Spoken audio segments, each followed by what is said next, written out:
Which animal was the first to travel to space from this world? The answer is only one: Laika. However, there were several other living species, such as some monkeys or rats, that had completed space missions before Laika. In addition, there was another monkey named Albert I, who participated in a suborbital flight in 1949, which cannot be entirely classified as a space mission. This is why Laika is known today as the first animal to undertake a space mission. Just hearing about Laika makes us feel proud, because she was the first animal in the world to undertake a long space mission. But was Laika really the lucky dog, as we see in pictures, or is shown to us in news magazines or school books? So what is the truth today? We will find out in this video. Before 1950, sending humans on space missions beyond Earth was a significant challenge for scientists of that time. Different species of animals were sent into space to determine whether humans would be able to survive in a space mission.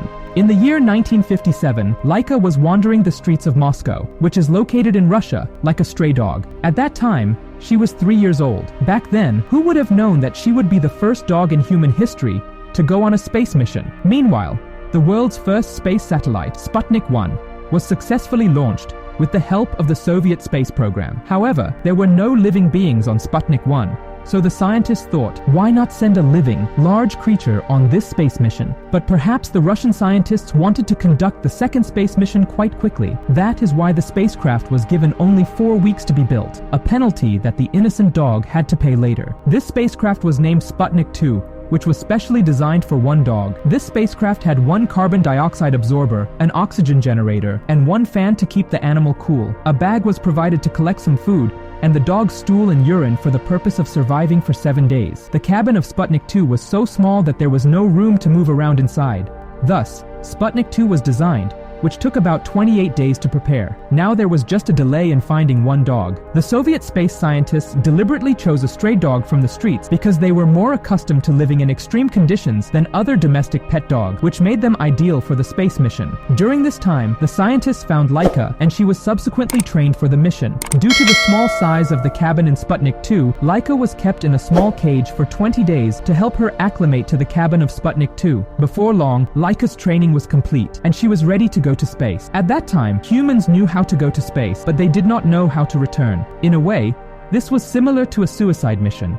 The only difference was that Laika had no idea she would die in just a few days. Before sending Laika on this mission, one scientist took her home with him and gave her the chance to play with his child during her last moments of life. Now it was time to say goodbye to Laika forever. So finally, Laika was secured inside the cabin of Sputnik 2 with a chain to limit her movement. In this position, Laika was kept on Earth for 3 days to help her get accustomed to the situation. On November 3, 1957, Laika's life came to an end. Just before the launch of Sputnik 2, a technician said goodbye to Laika for the last time by kissing her on the nose, knowing that she would never return.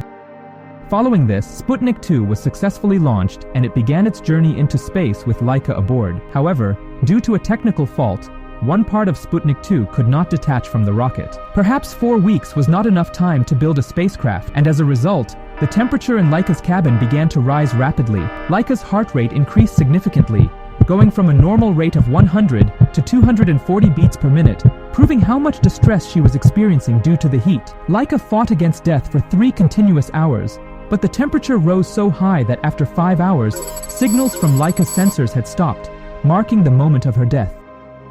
After her death, Sputnik 2 remained in space for 162 days in the same condition, orbiting the Earth approximately 2,570 times. It then burned up in the Earth's atmosphere with the deceased Laika on April 14, 1958.